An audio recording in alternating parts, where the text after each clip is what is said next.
Israel में यानी कि अपने ही घर में नेतन्याहू जबरदस्त तरीके से घिरते नजर आ रहे हैं। इजरायली आवाम सड़कों पर है, लगातार विरोध हो रहा है। इस वक्त पूरा इजराइल एक तरह से कह लीजिए कि थम सा गया है। आज से पहले इतना जबरदस्त प्रदर्शन इजरायली जनता की तरफ से नहीं किया गया था, लेकिन इसके बावजूद वेस्ट बैंक में जो है वो हमले रुकने का नाम नहीं ले रहे हैं। इजराइल लगातार हमले कर रहा है वेस्ट बैंक पर। वहां पर कई लोगों के मारे जाने की भी खबर सामने आई है। और इसके बाद ये भी हम आपको बताएंगे कि इन सब के बीच किसका क्या रोल कहां पर देखने को मिल रहा है।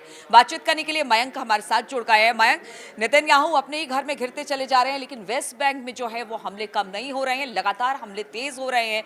यानी कहीं भी अपने आवाम का जो विरोध है वो बहुत ज्यादा अपने ऊपर हावी नहीं होने देना चाह रहे हैं नेतन्याहू। देखिए, नेतन्याहू के खिलाफ ये इजराइल में अब तक का सबसे बड़ा प्रदर्शन हो रहा है और सब तरफ से मांग उठ रही है कि किसी भी तरह से जो बंधक हैं उनको रिहा करवाया जाए। देखिए, अभी हाल ही में जो 6 बंधकों की हत्या हुई और उनकी जो तस्वीरें सामने आई, उसके बाद हमास ने एक और वीडियो रिलीज़ किया है जिसमें कि कुछ बंधकों को दिखाया गया है। इसके बाद इजराइल में ये मांग और बढ़ गई है कि किसी भी तरह सरकार जो है, इजराइल की सरकार जो है वो हमास से बात करे और किसी समझौते पर पहुंचे और किसी भी तरह जो है वो इन बंधकों को छुड़ाया जाए। इसको लेके लाखों की संख्या में न सिर्फ तेल अवीव में बल्कि इजराइल के कई शहरों में अभी प्रदर्शन हो रहा है और एकदम ये मांग हो रही है, नेतन्याहू पर दबाव बढ़ा दिया गया है कि भाई किसी भी तरह से जो है वो हमास के साथ समझौता होना चाहिए और बंधकों की रिहाई होनी चाहिए।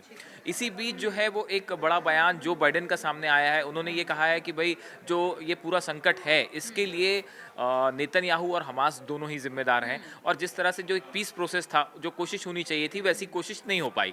ये जो बाइडेन का बयान आया है। उसी तरह जो हमास चीफ है सिनवार, उनकी तरफ से भी एक बयान जारी किया गया है और इस बयान में कहा गया है कि जब तक इजरायली सेना गाजा और वेस्ट बैंक खाली नहीं करती तब तक युद्ध विराम संभव नहीं है और तब तक जब तक बंधकों की रिहाई भी नहीं हो सकती। मतलब मामला तो देखिए, यही आके खास तौर पे यही और फिलाडेल्फी कॉरिडोर को लेकर ये 2-3 बातें हैं जहां पर ये मामला पूरा अटक रहा है। बिल्कुल, तो हमास अपनी जगह पे कायम है। सिनवार ने साफ कर दिया है कि गाजा से आप हटिए, वेस्ट बैंक से आप हटिए, उसके बाद ही जो है बंधक रिहा किए जाएंगे और दूसरी तरफ नेतन्याहू जो है वो अपनी मांग पे अड़े हुए हैं। देखिए, सबसे बड़ी बात है कि नेतन्याहू अपनी मांग पर अड़े हुए हैं। उनका कहना है कि वो उन सब जगहों से अपने सैनिक नहीं हटाएंगे और इस तरह से कोई भी जो समझौता है वो करने को तैयार नहीं है। हालांकि देखिए, वेस्ट बैंक पर लगातार हमले हो रहे हैं और वेस्ट बैंक पर हमले को लेकर इजराइल और नेतन्याहू एक संदेश दे देना चाहते हैं कि भले कितना भी दबाव हो, लेकिन हमने जो अपनी बात रखी है उसे हम करके हाँ, रहेंगे। बिल्कुल। देखिए, जैसे जैसे नेतन्याहू पे दबाव पड़ता जा रहा है उस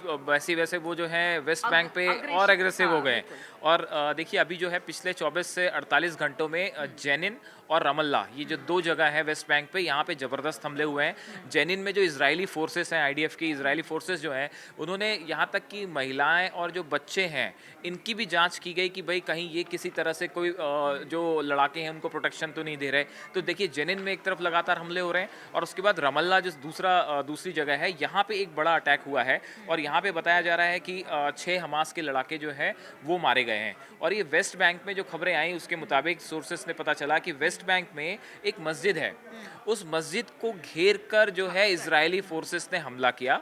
इजरायली फोर्सेस का कहना ऐसा था कि इस मस्जिद के अंदर जो है वो हमास के लड़ाके छुपे हुए हैं और उनको वार्निंग की गई कि भाई आप बाहर आइए, लेकिन वो बाहर नहीं आए।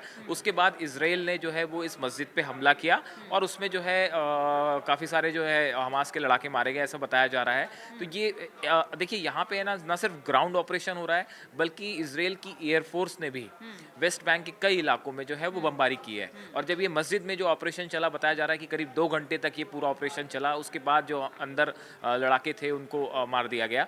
तो पूरे इलाके में जेनिन हो चाहे रमल्ला हो, यहाँ पे ज़बरदस्त जो है वो एक प्रकार की लड़ाई छिड़ गई है। और दूसरी तरफ जो हमास है, हमास ने भी इजराइल की फोर्सेस को ज़बरदस्त तरीके से जो है वो निशाना बनाया है और कई जगह बताया जा रहा है कि जो हमास के फिदाइनों ने जो है वो अटैक किया इजराइल की फोर्सेस पे और एक हमले में जो है वो रमल्ला में कई सारे सैनिक इजराइल के घायल हुए हैं। तो कुल मिला के जो तस्वीरें हमें गजा में देखने को मिलती हैं, अब ऐसी तस्वीरें वेस्ट बैंक से भी सामने आ रही हैं और वेस्ट बैंक में हमास के और फिलिस्तीन के साथ जो है वो फिलिस्तीनियों के साथ इजराइल की एक ज़बरदस्त जंग जो है वो अब आगे बढ़ रही है। ठीक है, लेकिन एक बात यहाँ पर और समझने की ज़रूरत है, क्योंकि अगर हिजबुल्लाह की बात की जाए, उत्तरी इजराइल में हिजबुल्लाह के हमले लगातार हो रहे हैं। इधर अगर हूती की बात की जाए तो उन्होंने भी शायद कोई सैन्य समझौता किया है और अपनी तरफ से कह दिया है कि ऐसे ऐसे हथियार है कि जब इजराइल देखेगा तो उसे समझ में नहीं आएगा कि आखिर कहाँ से ऐसे हथियार आए हैं। तो यानी कि अपनी तरफ से हूती भी पूरी तैयारी कर रहा है, दूसरी तरफ हिजबुल्ला भी और हमास भी लगातार डैमेज कर रहा है। भले इजराइल अपने आप को यहाँ दिखा रहा है कि नहीं वो हर मोर्चे पर डटा हुआ है, लेकिन स्थिति बहुत अच्छी नहीं है इसराइल की। देखिए ये तो है इसराइल के लिए जो है वो कई फ्रंट पे चुनौतियां हैं, खासकर नेतन्याहू के लिए। एक तरफ तो आंतरिक रूप से जनता जो है वो लगातार मांग कर रही है कि किसी तरह से बंधक क्राइसिस जो है, ये होस्टेज क्राइसिस जो है, ये खत्म होना चाहिए। प्रदर्शन हो रहे हैं। दूसरी तरफ से गजा में देखिए इस बार का जो प्रदर्शन है ना, पूरा का पूरा इसराइल रुक गया। अस्पताल, रेलवे स्टेशन, हवाई अड्डे, मतलब यहाँ तक कि कोर्ट को भी इंटरवीन करना पड़ा है इसमें कि भैया आप अपने इस तरह के जो प्रदर्शन है उसको खत्म करें, क्योंकि अर्थव्यवस्था पर बहुत ज्यादा असर पड़ा। तो वहाँ एक बहुत प्रेशर है। बिल्कुल आप ठीक कह रहे हो। देखिए करीब 11 महीने हो गए हैं इस वॉर को शुरू हुए, एक प्रकार से वॉर ही है ये। तो 11 महीने हो चुके हैं। इन 11 महीनों में इसराइल की जनता भी जो है वो बुरी तरह से त्रस्त है। गजा में तो जो तस्वीरें सामने आ रही हैं, वहाँ पे हमलों के बाद जो हाल है, छोटे छोटे बच्चों का जो हाल है, महिलाओं का जो हाल है, ये तस्वीरें पूरी दुनिया देख रहा है, इसे कोई झुटला नहीं सकता। वेस्ट बैंक में भी लगातार हमले हो रहे हैं। भले इसराइल का कहना हो कि वो हमास के ठिकानों को निशाना बना रहे हैं या हमास के आतंकियों को निशाना बना रहे हैं, लेकिन उसके बाद भी वहाँ पे भी आम जनता परेशान है। चाहे वेस्ट बैंक हो, चाहे गजा हो, सब जगह जो है वो आम जनता इसके बीच में पिस रही है। उसी तरह इजराइल की जो जनता है वो भी पीस की बात कर रही है। तो एक तरफ से ये होस्टेज क्राइसिस छुड़ाने की जो है ये दबाव नेतन्याहू पे बढ़ रहा है। एक तरफ गजा पे चैलेंज है, दूसरी तरफ वेस्ट बैंक में आप देखिए, वेस्ट बैंक में जो आईडीएफ की फोर्सेस आगे बढ़ रही हैं, यहाँ पे बड़ी संख्या में जो है वो हमास ने बारूदी सुरंगें बिछा रखी हैं, लैंड माइंस बिछा रखी हैं। तो आईडीएफ की फोर्सेस को आगे बढ़ना भी यहाँ एक बड़ी चुनौती से कम नहीं है। आप जब आगे बढ़ते हैं आपको एक एक बहुत लड़ाके मारे भी जा चुके हैं मयंक इस तो दौरान। इसमें जो है आप जब आगे बढ़ते हैं यहाँ पे, तो आपको एक एक बारूदी सुरंग को पहले हटाना है, उसके बाद आगे बढ़ना है। तो ऐसा नहीं कि वेस्ट बैंक में इसराइल के लिए चुनौतियां नहीं है। अब इन पूरे हालात में अगर आप देखें तो एक इंटरनेशनल प्रेशर भी जो है वो नेतन्याहू पे माउंट हो रहा है। जो बाइडन का बयान कि भाई नेतन्याहू ने पूरी कोशिश नहीं की, हमास ने भी पूरी कोशिश नहीं की, तो वो नेतन्याहू को भी बाइडन कह रहे हैं कि भाई आपकी तरफ से भी कोशिश लेकिन होनी एक चाहिए। चीज है मयंक, यहाँ पर बाइडेन कहते कुछ और है, होता कुछ और है। क्योंकि अभी हमने देखा कि इंटरनेशनल कोर्ट में किस तरह से हमास के जो 6 बड़े नेता थे उनके खिलाफ कहा जा रहा है कि आप केस चलाइए। ऐसे में कहाँ किस पोजीशन पर खड़ा अमेरिका दिखाई दे रहा है? देखिए एक तो ये बात हमको समझनी होगी कि अमेरिका में जो है वो इलेक्शंस होने हैं राष्ट्रपति के।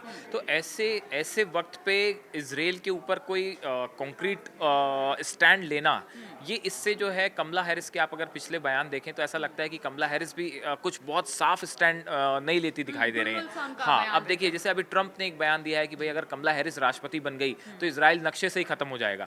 ये अभी उन्होंने ट्रंप ने एक बयान दिया है। और 10 तारीख को शायद 10 सितंबर को ट्रंप और कमला हैरिस के बीच में प्रेसिडेंशियल डिबेट होनी है।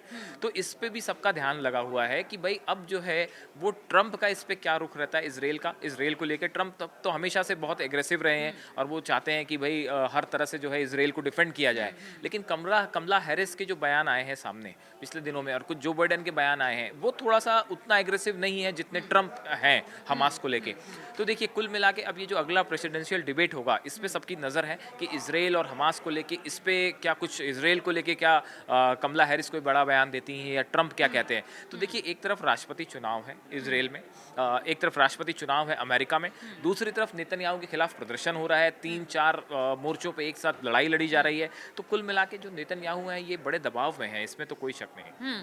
क्योंकि इसराइल और हमास के युद्ध में अमेरिका की चर्चा इसलिए हो रही है कि देखिए अभी आप कह रहे थे कि जिस तरह का अग्रेसिव रुख रहना चाहिए अब तक राष्ट्रपति चुनाव में इसराइल को लेकर, क्योंकि कोलंबिया यूनिवर्सिटी में इस वक्त बहुत जबरदस्त तरीके से प्रदर्शन हो रहा है फिलिस्तीन के समर्थन में और इजराइल के विरोध में भी अमेरिका के अंदर बहुत प्रदर्शन हो रहा है। ऐसे में अगर अमेरिकी चुनाव होता है तो उसका कितना असर उस पर पड़ने वाला है, क्योंकि ये मुद्दा बहुत बड़ा होता चला जा रहा है धीरे धीरे अमेरिका में। हाँ, पूरी दुनिया में देखिए अमेरिका में भी बड़ी संख्या में फिलिस्तीन के समर्थन में लोग सामने आए हैं।